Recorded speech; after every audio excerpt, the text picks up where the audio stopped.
Not a lot that's particularly noteworthy has been happening for the last few weeks, but what about the Hugos? That's usually a fairly big deal, isn't it? And that's whole mess is all starting up again.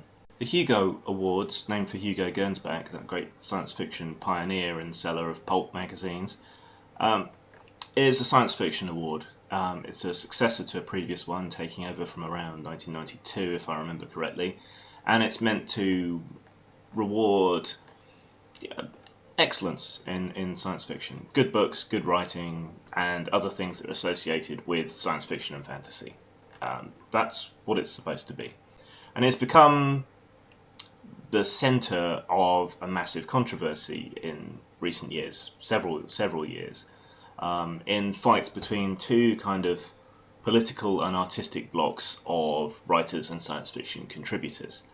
And it keeps getting in the news. It's continued to be a big deal. There's been other issues around it, such as the presentations of the awards and so on. So, how has it come to be like this?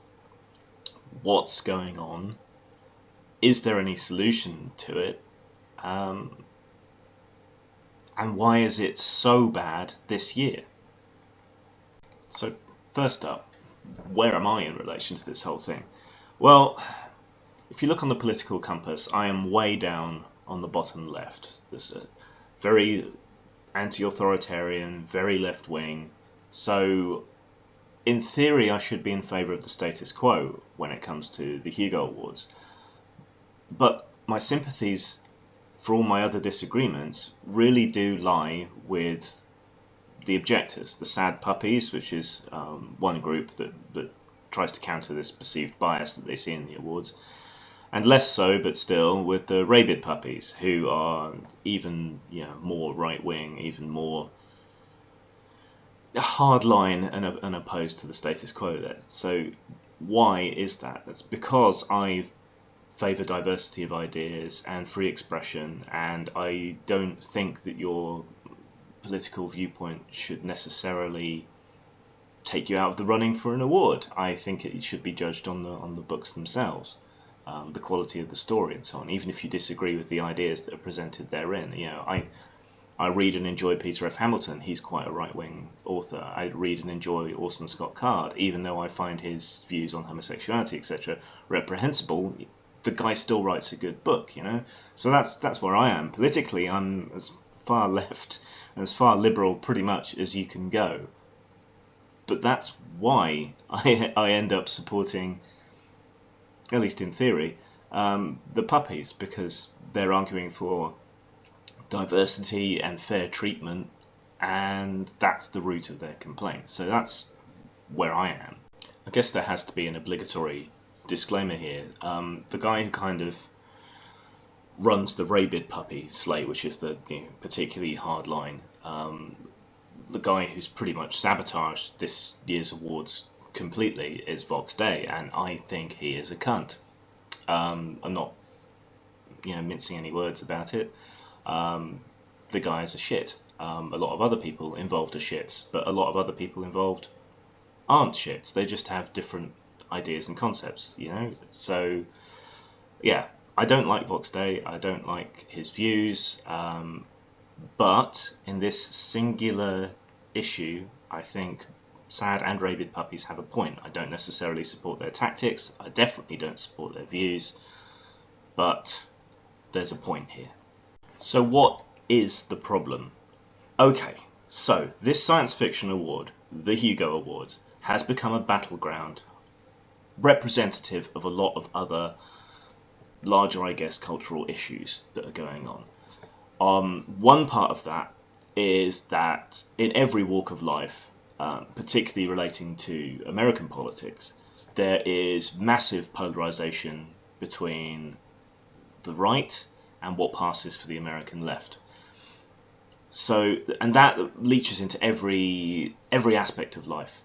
You can see it in politics, in that you see both Trump and Bernie, who, as far as America is concerned, represent extremes on the political spectrum. There's a lot of hype around these two political candidates. When it comes to academia and universities, you can see this this come out in the culture war between these kind of social justice warriors, safe spaces, trigger warnings, and all the rest of it, and people who are shocked and appalled that this is something that's going on in what's supposed to be places of learning. And it goes on in entertainment as well. You know, we've seen the problem in Gamergate, where gamers were shocked and appalled at the poor quality of reporting and the corruption and so on within games, and the censorship that was going on, and rose up against it. You see, I mean, just the other day, Frank Cho did a cover mocking the fuss about the famous Milo Manara butt in the air Spider-Woman cover. That all blew up again. So you see it in comics, you see it in games, you see it in cinema, you see it in television, you see it everywhere. There's this great big polarization. And little wonder it has affected science fiction and fantasy as well. So, yeah, of course this was going to happen somewhere, and it just seems to have focused in and become this constant ongoing shitstorm around the Hugos. So that's one part of it, the politicization.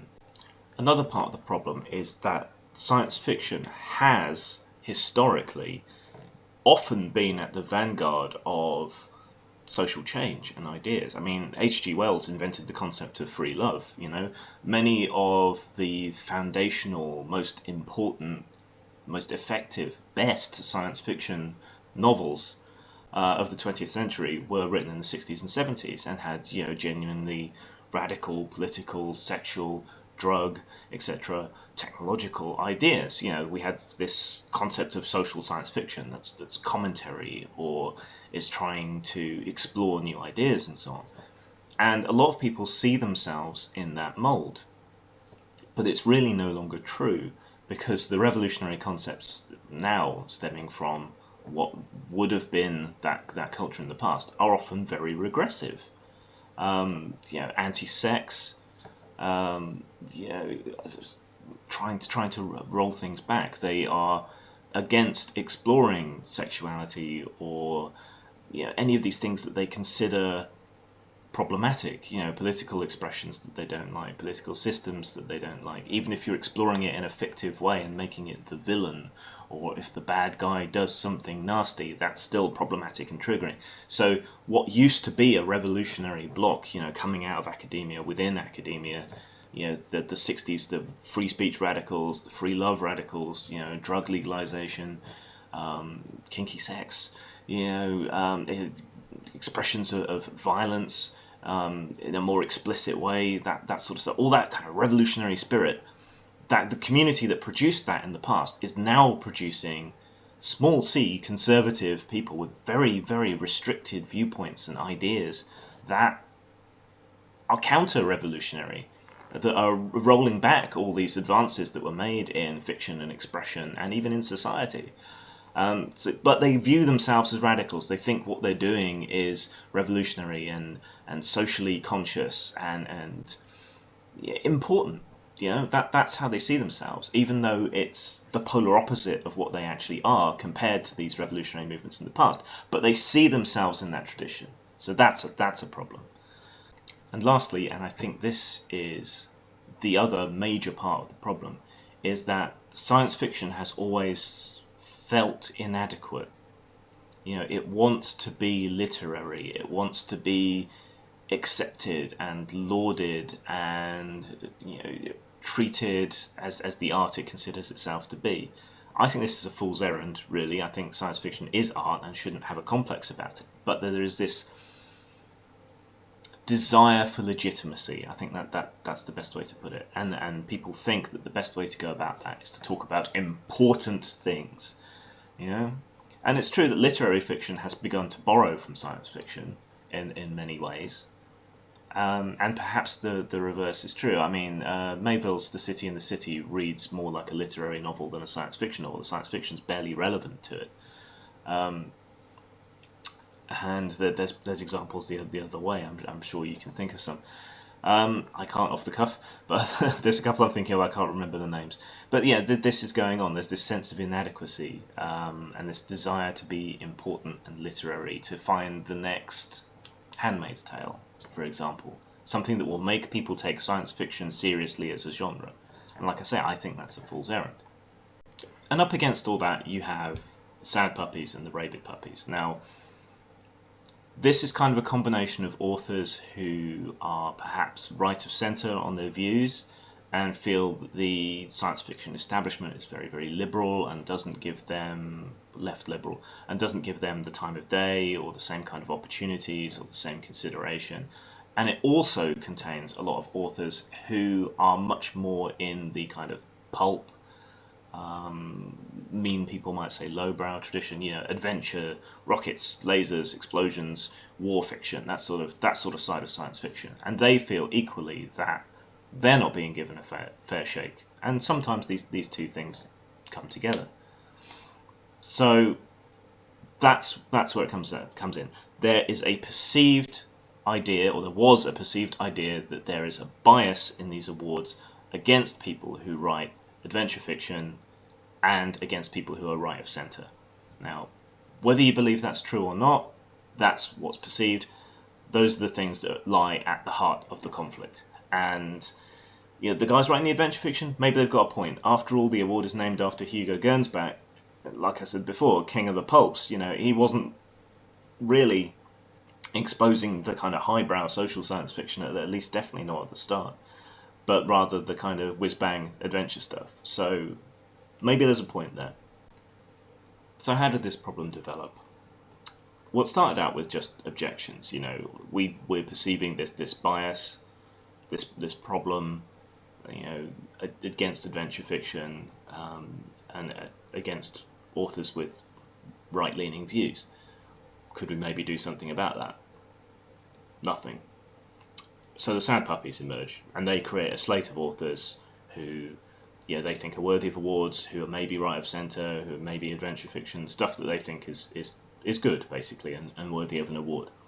So they create this slate, and what that does is that kind of directs a block of votes towards certain authors. You can either view it as gaming the system or as promotion, depending which side of things you fall on. So, that went on. Not a lot really changed. This has continued to happen over the years. And the Rabid Puppies, which is even more kind of extreme to one side, has emerged at the same time, much more focused on gaming the system and showing that there's a problem. And still, nothing has happened, nothing has changed. This culminated last year in block voting against the people that were on the slate to instead give no awards so that nobody would win. So rather than allow any of these adventure / right-wing authors to win anything, there was a counter block to vote just no awards so that nobody got anything. Petulant, childish behaviour.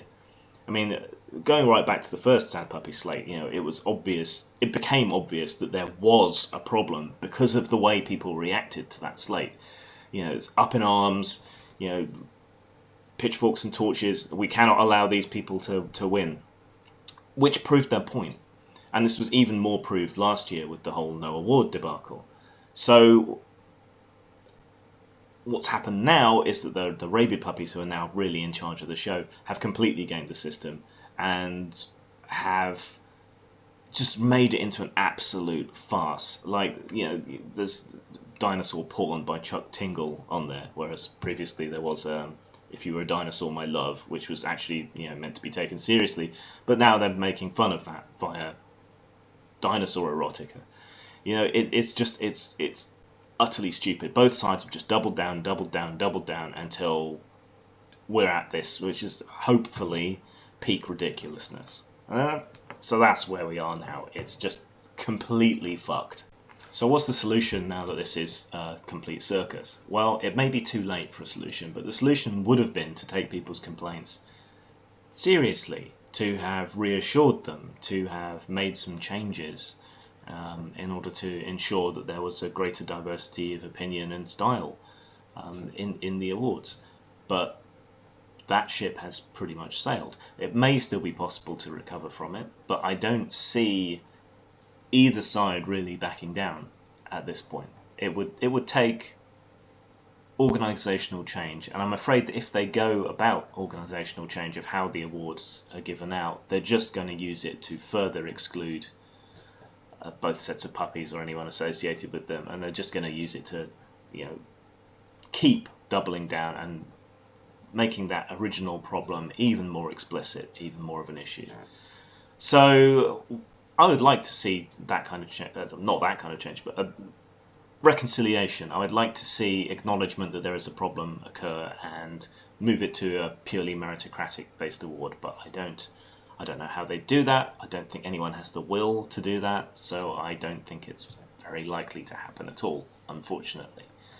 So what is likely to happen? I think the Hugo will continue its slide into farce and obscurity, and other awards will take its place, be regarded as more important, gather more value. That's what I think is going to happen. But this year, just kind of sit back and enjoy the show, I suppose. But I wish going right back to the start, people had taken the complaints seriously and taken steps. But some people can't admit that there is even the ghost of the hint of a problem, even when it's confirmed by their own behaviour.